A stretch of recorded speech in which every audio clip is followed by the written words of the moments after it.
नमस्कार दोस्तों, मैं गोविंद विश्वास आप सभी का इस चैनल पे स्वागत करता हूं। और आज हमारे साथ बातचीत में उपस्थित हैं राकेश बानी जी, जो कि छत्तीसगढ़ से हैं।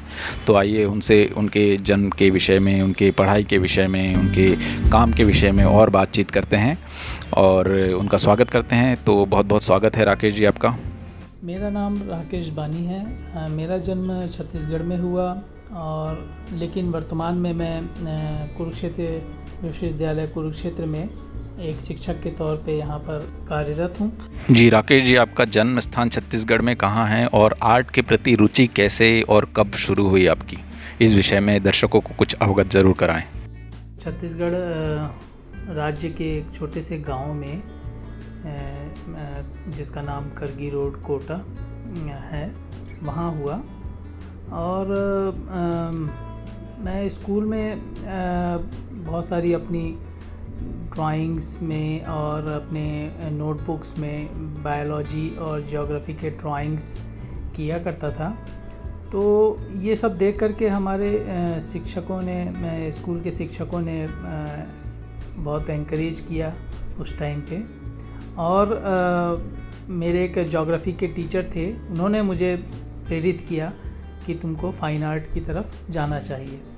तो इसके बाद फिर मैंने देखना शुरू किया आफ्टर 12th कि फ़ाइन आर्ट कॉलेज कहाँ हैं हमारे आसपास। तो मुझे पता लगा खैरागढ़ में एक विश्वविद्यालय है जहाँ पर फ़ाइन आर्ट की शिक्षा दी जाती है।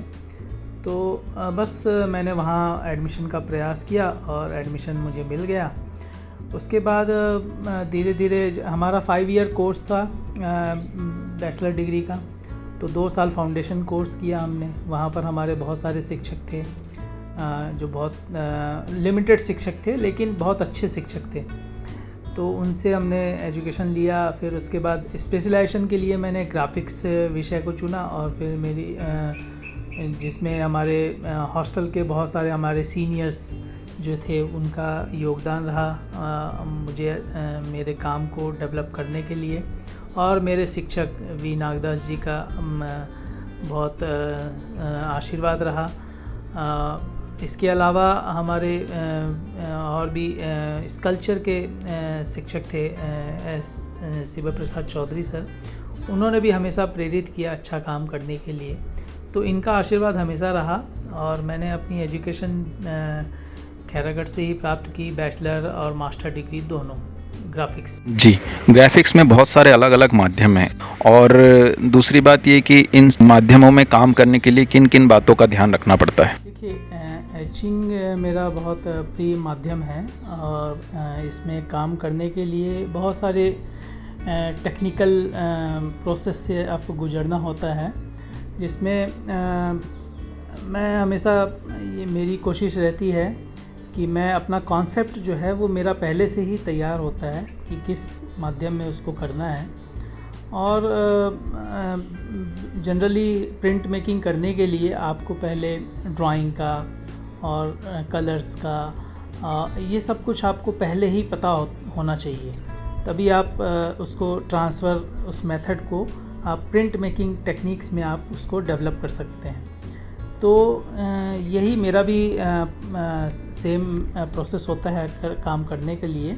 और जब हम एचिंग करते हैं तो एचिंग के करते करते बहुत सारे चीज़ें ऐड होती जाती हैं काम के दौरान। और उसमें जो स्टेज प्रूफ हम निकालते हैं तो उसमें हमें लगता है कि कहीं पर हमें कुछ इसमें बदलाव करना चाहिए, तो वो एचिंग में बहुत ईज़िली पॉसिबल होता है। तो इसलिए एचिंग में बहुत सारी संभावनाएं भी हैं। और जहाँ तक बात है कि एक माध्यम से दूसरे माध्यम में जाने के लिए, तो कई बार हमें एक ग्राफिक कलाकार के लिए बहुत ज़्यादा समय नहीं लगता उसको इधर से उधर मीडियम और मेथड को ट्रांसफ़र करने में। हाँ, लेकिन जो ये एक प्रयास की बात है, आप कितना प्रयास करते हैं तो उतना आप उसमें सक्षम हो जाते हैं। और इसके लिए आपको लगातार निरंतर काम करना ज़रूरी होता है, तब एक अपने स्टेज पे हम पहुंचते हैं जहां पर हम अपने काम को खुद इवेल्युएट कर सकते हैं और उसको और डेवलप कर सकते हैं। जी, कन्वेंशनल प्रिंट मेकिंग और डिजिटल प्रिंट मेकिंग, इन दोनों को आप किस तरह से देखते हैं? कन्वेंशनल प्रिंट मेकिंग मेथड और डिजिटल प्रिंटिंग, इसमें बहुत ज़्यादा गैप है इसके बीच में, क्योंकि कन्वेंशनल प्रिंटिंग के लिए प्रिंट मेकिंग के लिए आपको बहुत सारे प्रयोगों से गुजरना होता है और बहुत सारी उसमें एक तरह की साधना की ज़रूरत पड़ती है, जिसमें आपको ड्राइंग सुधारना है, कलर सेंस आपको सुधारना है, कंपोजिशन सेंस आपको डेवलप करना है, तो ये सब कुछ इसमें आ जाता है। और कन्वेंशनल प्रिंटिंग ऐसा नहीं है कि उसके बारे में आपको बिल्कुल आप ऐसा चुटकी बजाया और आपको आ गया। इसके लिए आपको निरंतर प्रयास करते रहना पड़ेगा, लगातार काम करते रहना पड़ेगा, तब जाकर के आप एक मुकाम पे पहुंचते हैं। उसी तरह डिजिटल प्रिंटिंग आजकल बहुत आसान हो गया है, क्योंकि कलाकारों के और स्टूडेंट्स के पास में आजकल मोबाइल डिवाइस हो गए हैं, लैपटॉप हो गया है, कंप्यूटर हो गया है। तो इससे क्या होता है कि उसके पास ऐसे एप्लीकेशंस हैं, ऐसे सॉफ्टवेयर हैं जिसके थ्रू वो डिजिटल वर्क कर लेता है। और इसके लिए आपको ड्राइंग की और बहुत सारे आपको सपोर्टिव आपको हेल्प मिल जाती है सॉफ्टवेयर के माध्यम से, जिसमें आप ड्राइंग्स को ऐड कर सकते हैं, कलर्स को आप ऐड कर सकते हैं with the help of technical knowledge, है ना।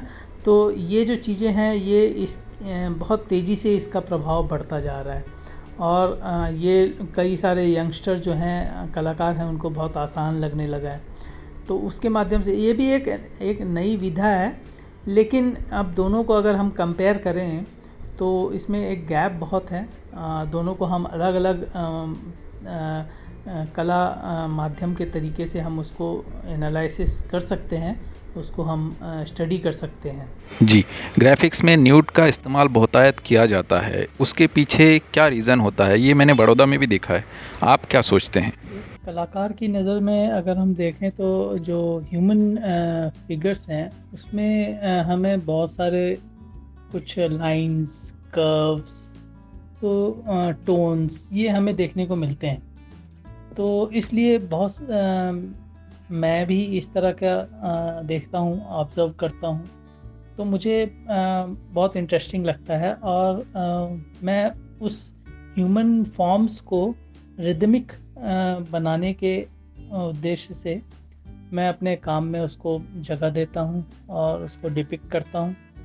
तो और इस तरह से मुझे लगता है कि और भी कलाकार भी यही सोचते होंगे शायद। तो ये एक मुख्य कारक होता है, इसलिए लोग जो कलाकार हैं वो न्यूड ह्यूमन फिगर्स को बनाने के लिए ज़्यादा उत्सुक रहते हैं। होता यह है कि अगर हम किसी चीज़ को ज़्यादा छुपाते हैं, उसको कपड़ों में ढकते हैं, तो वो उसको देखने की ललक और बढ़ जाती है। लेकिन कलाकार जो है उस चीज़ को जो कॉमन चीज़ है उसको थोड़ा हट के उसको दिखाने की उसकी इच्छा होती है। तो वो इस तरह के, और ऐसा नहीं है कि वो बिल्कुल क्लियर फॉर्म में उसको प्रेजेंट करता है, वो कहीं ना कहीं छुपा देता है, कुछ चीज़ों को छुपा देता है, कुछ को उभार देता है। तो इस तरह से ये काम केवल एक कलाकार ही कर सकता है अपने चित्रों के माध्यम से, अपने रंगों के माध्यम से। तो ये एक मेजर एक एस्पेक्ट है न्यूड ड्राइंग करने का। जी, आज के नए स्टूडेंट्स व आर्टिस्ट जो इस फील्ड में नए आए हैं, उनके लिए आप क्या संदेश देना चाहते हैं? आज के यंगस्टर्स के लिए एक मैसेज है कि आप अगर इस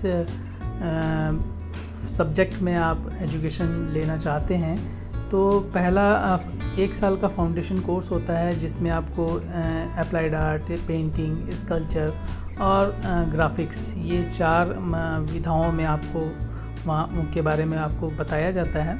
तो स्टूडेंट इन चारों विधाओं को पहले साल अच्छे से इसको करें और ये समझें कि कौन सा इन माध्यम जो है वो आपको बहुत अच्छा लग रहा है या आपको आप उसमें आगे इन फ्यूचर काम कर सकते हैं। तो उनको उस सब्जेक्ट को चूज़ करना चाहिए। और उस विधा में ऐसा नहीं है कि आपको आपने आज काम शुरू किया और कल आपको रिजल्ट आना शुरू हो गया। उसके लिए लगातार आपको प्रयास करने पड़ेंगे, लगातार कार्य करना पड़ेगा और मेरा तो ये कहना है कि लगातार अगर 10 साल आप एक विधा में काम करते हैं तब जा कर के आपको कोई एक्नॉलेजमेंट मिलता है। तो मैं आज के छात्राओं को बताना एक मैसेज है कि पेशेंस रखना बहुत ज़रूरी है।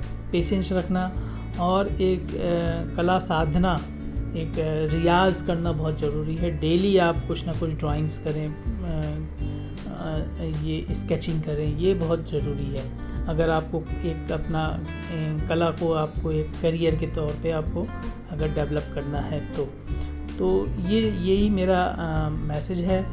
क्योंकि हम भी शिक्षक हैं तो हम अपने स्टूडेंट्स को हम यही बताते हैं कि भाई आप इस तरह से करिए तो ही कुछ जा कर के आपको भविष्य में आपको कुछ मिलेगा। बहुत सारे स्टूडेंट्स को लगता है कि हमने आज किया और हमें कल ही कुछ मिल जाए, तो ऐसा संभव नहीं होता। आपको इंतज़ार करना पड़ेगा, पेशेंस रखना पड़ेगा। बहुत बहुत धन्यवाद राकेश जी, आपसे बात करके बहुत अच्छा लगा। उम्मीद है हमारे दर्शकों को भी बहुत पसंद आया होगा। जो इस चैनल पर नए हैं वो चैनल को सब्सक्राइब करें, शेयर करें, कमेंट्स ज़रूर करें। आप सभी से ये रिक्वेस्ट है कि अगर चैनल आपको पसंद आया हो तो इसको लाइक करें, शेयर करें, इसमें अपने वैल्यूएबल कमेंट्स दें और इसे सब्सक्राइब भी करें। धन्यवाद। तो आज के प्रोग्राम को हम यही समाप्त करते हैं। बहुत बहुत धन्यवाद।